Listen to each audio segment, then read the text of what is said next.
everybody, thank you for joining me for this episode. My name is Justice, my handle is Sarcantuna, and I just have to say that playing Magic right now sucks. Everything works and nothing works all at the same time. The new expansion for the game was released a week ago, or the new set really. Was released about a week ago. Actually, the release date's coming up, but after the pre-release, all the cards are readily available here in Magic Arena. And what I like to do, instead of try and build the next best deck, I spend a little bit of time playing with some things. And this is a mono green deck that I've modified. It's basically Stompy, or like a version of Stompy. I've added Gruul Beastmaster and Enray's Forerunner. So I'll go over the deck tech, and then we'll do a few games with it. Not in ranked. I don't want to get too crazy. I don't want to beat up my rating too bad, because it's just the jank is for real right now. There's all kinds of crazy combos going on, and until it sort of settles down and you know where the powerhouse cards really lie, I don't like to spend a lot of wild cards on stuff. So I'm not quite there yet, but this is a fun deck I've been playing. It's got 4 Llanowar Elves, our good old 1 casting elf that gives us 1 green mana, 4 Druids of the Cowl. I may think about replacing these with... there's a card that had just come out, and it's similar to Druid of the Cowl. Let me see. Incubation Druid. I think Incubation Druid safely replaces our Druid of the Cowl, right? Because it produces a mana, and then it adapts for 3 down the road. But the adapt might be too expensive. I don't know yet, so I'm not making that transition just yet. I'm leaving Druid of the Cowl in there for now. I've got 4 Merfolk Branchwalkers, 2 casting, 2/1, which explores when it comes into the battlefield. I am running 4 Blanchwood Armors. It's a little janky, but it's working like magic right now, so I'm, pun intended, keeping it. 3 casting enchantment on your creature, and that creature gets +1/+1 for each forest you control. 2 Jade Light Rangers, 3 casting, 2/1. When it enters the battlefield, it explores. Twice, pretty much. It explores and explores again, so meaning if you explore the first time and there's a creature you don't like, you can graveyard it and explore again.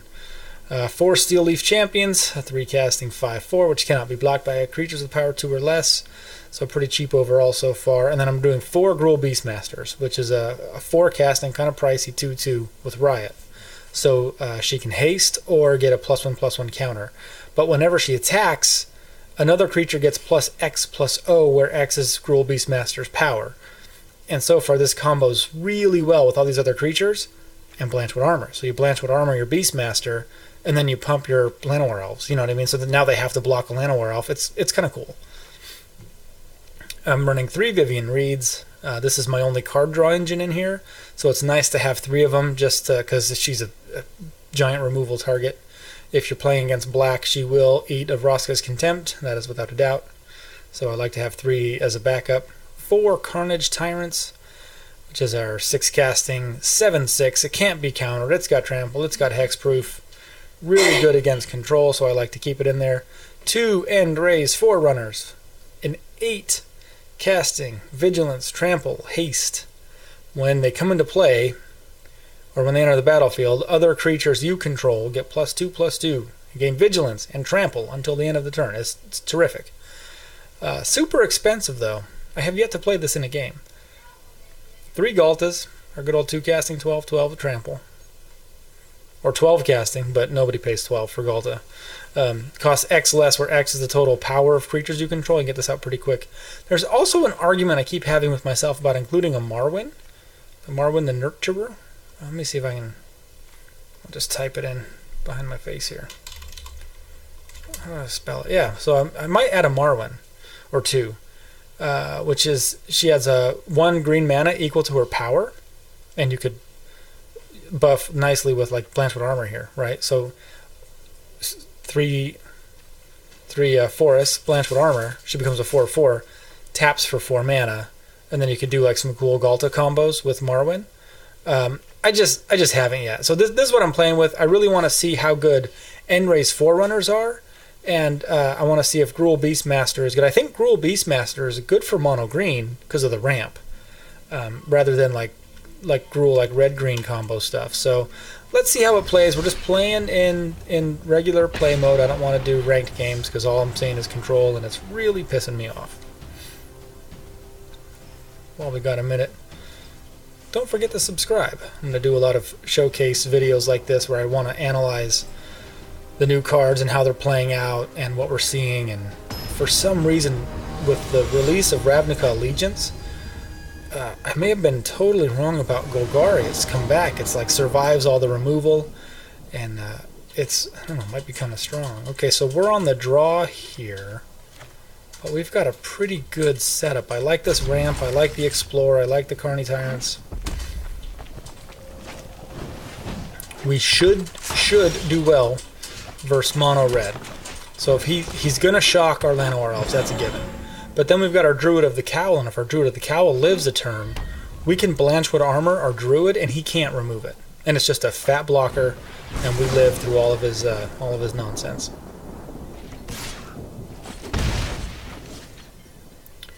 I mean, it's got every chance of being like a 4/6 or something crazy. There's no way. There's just no way he can remove it. And now I got a blocker. It's terrific. Mono red's also all over the place right now too. I don't know. Light Up the Stage is really awesome. I see this as a Boros card draw, though. I could be wrong, but for me that looks more like Boros. So that's what I would do. So he shocked me to get the Spectacle, and he's going to skewer the critics on my Druid. Yeah, so I had to survive one more turn, couldn't do it. Another Lava Runner, and these two cards get exiled. So not a terrible place to be. Oh boy, if I can get some mana. He killed on my ramp, which was good of him. I'm going to graveyard that because I really need the mana. And I'll armor.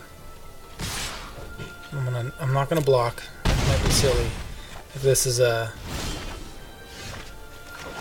Okay, we're gonna armor our Blanchwood Merfolk Branch Walker with Blanchwood armor, and we'll just use it as a blocker from now on. I'm gonna have to watch out for just his regular burn though, because he could cook me pretty bad.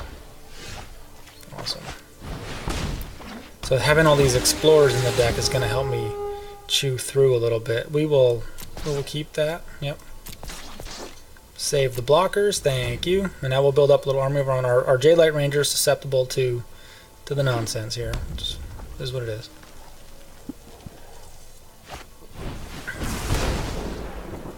Okay. We'll do the Beastmaster with a counter rather than the other way around. And we'll swing in for 4. I don't mind swinging in for 4 in case he gang blocks. He may just take the 4. That's fine too. He takes 4. Not worried about that. But my Jadelight Ranger is susceptible to Wizard's Lightning, susceptible to Skewer the Critics, I think is what it's called. So I don't want to attack. I want to save all my creatures to use as blockers right now because this is going to hurt. There we go. We got our 6th, and Carnage Timer goes down. I could have played a Carnage Timer last turn. I realized that. Oh no, I couldn't. This is not my Druid of the Cowl. He opts to take the 9. He might have a way to remove. If he's got a removal spell, yeah, he doesn't. Okay. So as long as you can get a blocker out against mono red, it still fizzles out. I think a lot of the losses against mono red burn are mostly luck based. You know what I mean? Like, yeah, you can pack a punch, and if you get some of the right card combinations out against certain deck types, it can work. But I think Boros got stronger with this expansion. I've been playing with it a little bit, but the jank is so real right now. I mean, it is just like crazy. There is crazy removal. 2, 3, 4. I love this. Can we keep things on the board long enough to make this work? Simic? Doubt it, but we will see. So check this out. Well, okay, not Simic. Okay, dude. It is so disappointing. Okay, alright.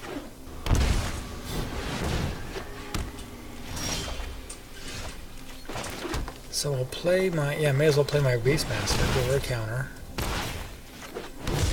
All his creatures riot. Awesome. So Rhythm of the Wild comes in. He's doing... Splash blue in there. That's a really good idea. And he's playing Growth Chamber Guardian. Okay, so this is what I'm talking about. This is... Actually, this isn't all that janky. This is pretty good. So Vivian comes out, and for sure, we are nuking. The Rhythm of the Wild is just too good. And we will not attack. So if I draw a land, I can drop a Carnage Tyrant. So here's the combat trick. If I block, he pumps it up by 2 and kills my creature. So we go with no blockers. Not we again. just wait.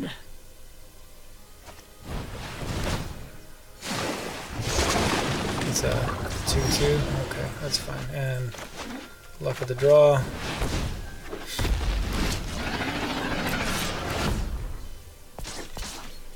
This also works. Beastmaster attacking to pump some other creature's power to play Galta. Works pretty good. So what do you think? Haste on this Beastmaster. And then both Beastmasters pump Carnage Tyrant to make it a huge.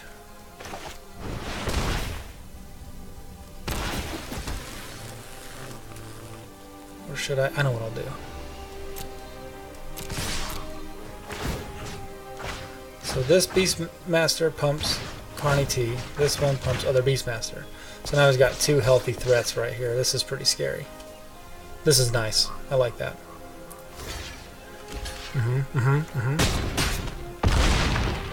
Dope. Dead. Carnage Tyrant comes, or Galta comes down.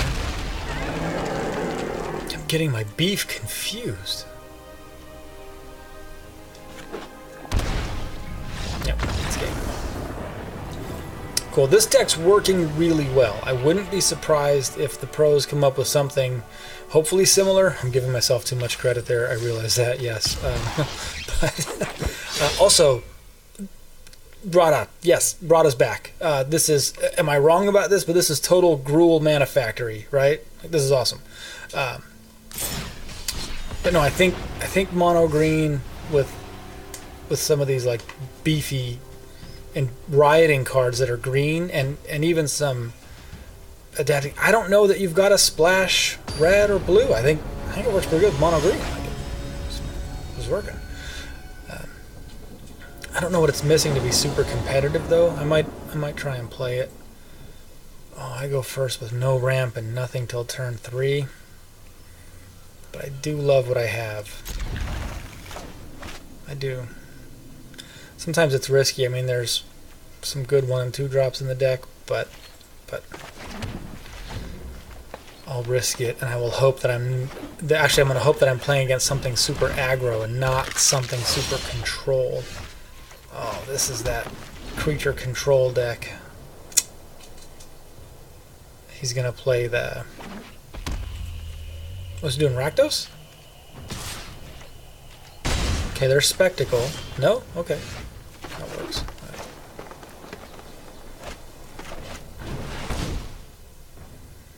You don't have counter spells. Cast down? Okay, you got cast down. Alright, that's fine.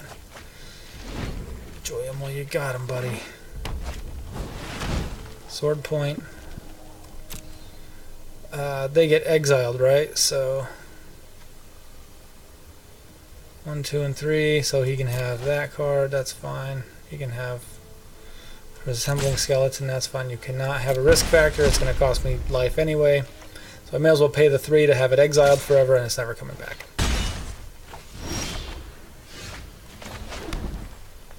Alright, we're going to go with a Jade Light Ranger here. Hopefully we get some Explorers.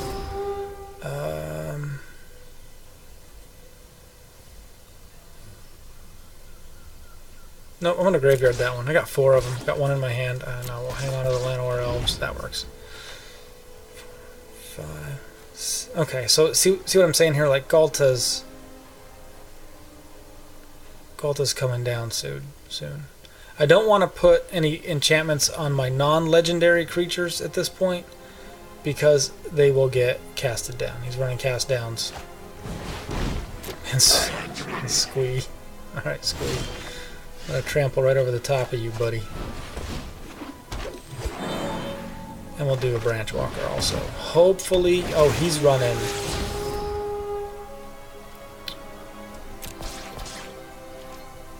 yeah, we're going to attack. Ritual of Soot is coming our way. See this? He didn't care. What does he care? Let these guys come back. But it's going to cost him some mana, so I'm okay with that. So he still has to pay for them. Gutter Bones comes back to your hand, not to play. Squee comes into play. It's a 2-1.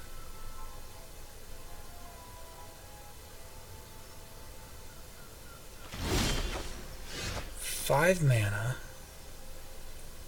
I still think we're going to eat a Ritual of Soot, so I don't want to buff my dudes. We are on the attack with Llanowar Elves. Fear them.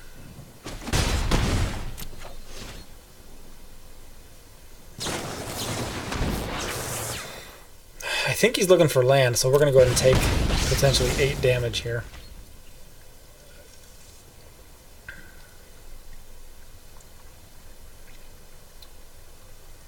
4, 7, 8. Yeah, there we go. Took it. Bang. Does he have 2? He does. That's not... I've got 2 of these in the whole deck and just drew both of them. Okay, so here we go with this idea. Galta still costs 4, so we'll just swing in for 8. I can't stop the card draw, which could be okay if he doesn't get the land. And then he draws the cards. I'm okay with that because this is lethal anyways. There's the cast down I was waiting for. And he's still stuck. Unbelievable, this mana issue here. I'm going to graveyard that because I really want to get land.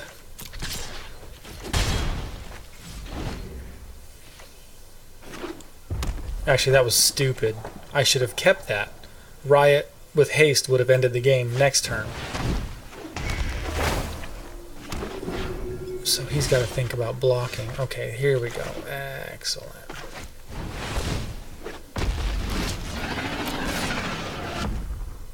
Yep, so he gets to create creatures, which is fine.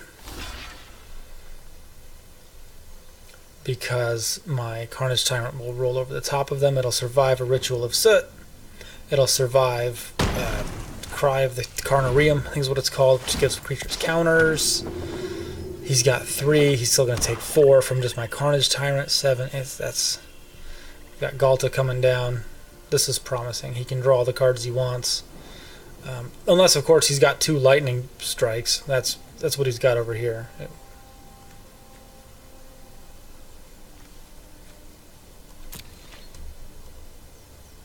Maybe he doesn't have direct damage. Okay.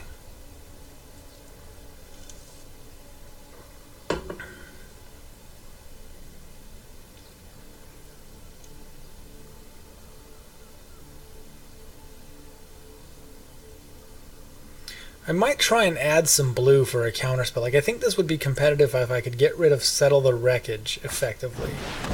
It's Settle the Wreckage that gives me pause.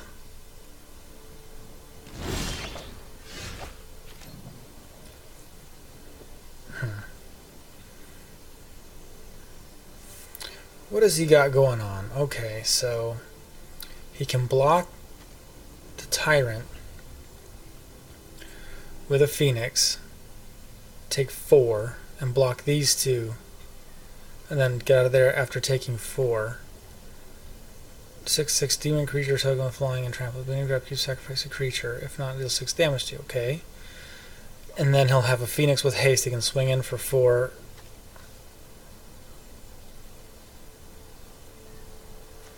Creatures come to the battlefield. I'm okay with that. Alright, let's swing home. He blocks here, block here, block here. Okay, so he loses creatures. Yep. 3 and 4 to him.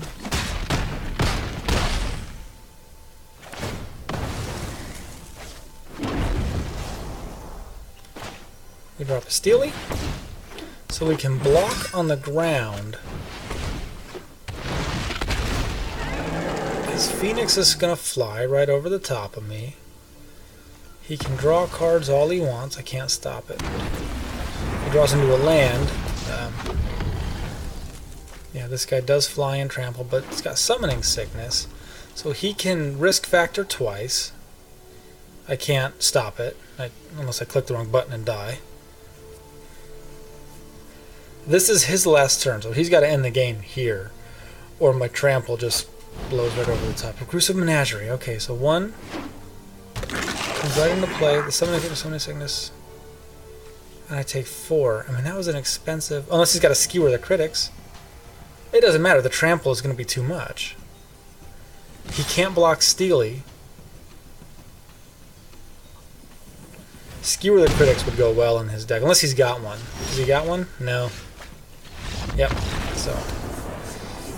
Trample and Hexproof win pretty mightily. I like it. I like Beastmaster. I like Engray's Forerunners on paper, but as you can see, even in long games, it's just not really coming through like I'd want it to. At the 8, it costs 8 mana. Maybe 1. You know, maybe just 1 in the deck. I'm not sure what to do about it. You know, it doesn't... It's strong. Doesn't appear to be all that useful, though, in the deck. Not like Gruul Beastmaster. For sure. Gruul Beastmaster is a game winner. I could have won that game like 3 turns earlier if I just played it right. But that's something I like to play with, too, is figuring out how and when to play these cards. And when, you know, if you find it in an Explorer, in what situation is it best to pick it up. So just it comes with experience. I'm going to keep playing with it and see if I can't really nail down the best plays and then turn this into a super competitive, you know, like top-tier deck. I think this one can get there. Anyway, guys, thanks so much for watching. Once again, I appreciate all the support and everybody who has been subscribing lately. It's really helped me out. Appreciate that. Take it easy. Have a good one.